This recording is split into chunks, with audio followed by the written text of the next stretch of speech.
නංගි ඔය අයියෙක් පස්සේ සල්ලි හොරකම් කරනවද? නෑ නෑ අක්කේ මම හොරකම් කරා නෙමෙයි මම වෙනදාටත් අයියට නොකිය සල්ලි ගන්නවා. නොකිය ගන්නවා කියන්නේ හොරකම තමා. නෑ ඉතින් අයියා නිසා බනින්න කලින් තමයි ඔයාගේ අයියා. බැන්දට පස්සේ මගේ මිනිහා. ඔයාලට ඕන වෙලාවට සල්ලි ගන්න අපි මේ ගස් වලින් සල්ලි කඩන්නේ නැහැ. පුළුවන් නම් අයියාම කියන්න අක්කා සල්ලි ගන්න එපා කිව්වයි කියලා. මෙතන අපි දෙන්න අතර පෞල් ප්‍රශ්න ඇති කරන්න.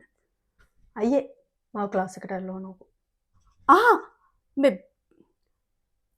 ඔයා පයින් යන්න. මට එළවලු ගන්න යන්න තියෙනවා. අයියා එක්ක. ඇයි පයින් යන්න අමාරුද?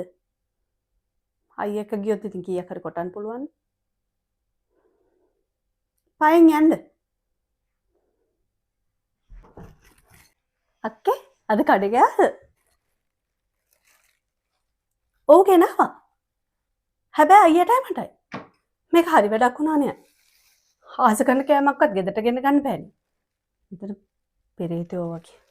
කඩඩිය ගෙන්න ගන්න වෙනවා. ගෙදර ඉන්න පෙරේතයෝ එලවන්න. පේන්නේ නැති පෙරේතයෝ නෙමෙයි, පේන පෙරේතයෝ. මම නම් දැන් ඇති වෙලානේ ඉන්නේ. මොන කරදරයක්ද? ආස කරන කෑමක්වත් මම ගෙදරට ගෙන ගන්න නැහැ. ඇයි ඉතින් ඕන වෙලාවක බලුවොත් මටද ගෙනාව කියලා කණ්ඩ බලාගෙන ඉන්නන්නේ මෙතන පෙරේතයෝ ටික. මහා කරදරයක් වුණා. ෂිට්. ලස්සන ටී-ෂර්ට් එකක් ඇඳලා තියෙන්නේ. කොහෙන්ද ගත්තේ? අපේ අයියා අරන් දුන්නේ.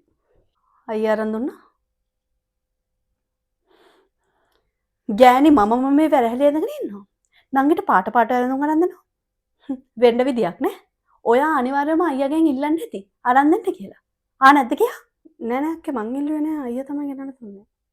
නෑ වෙන්න බෑ. නැත්තම් ඉතින් මගේ මිනිහා මටනේ අරන් දෙන්නේ. නංගිට අරන් දෙයි. කවුරු හරි අරන් දෙනවයි කියලා කියන්කෝ. හේක් කියලා ගන්නවද? අපිට නම් එහෙම සහෝදරයෙකුට දෙනකොට එපා තමයි කියන්නේ. ඒකට දෙනකොට මෙහෙම ගන්න. ආවදෙන්කෝ මං අහන්න.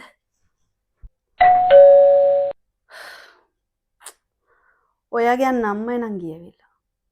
සනසීමින්න කියලා වෙන් වෙලාම ඒක අස්සෙත් රින්ගනවා. කරදරකාරයෝ. අම්මේ මං අයියලා ගෙදර දවස් දෙකක් ඉඳලා එන්න. එපා. මේ මොකද මේ අපිටත් එහෙම යන්න තියෙනවනේ. නංගියාම ඉතින් කරදර නැහැ අපිට එහෙම යන්නත් බෑ. අනිත් එක ගෑනු දරුවෙක් ඉතින් අපිට ගෙදර තියලා යන්නත් බෑනේ. අම්මා යනකොට එක්කන් යන්න. නංගි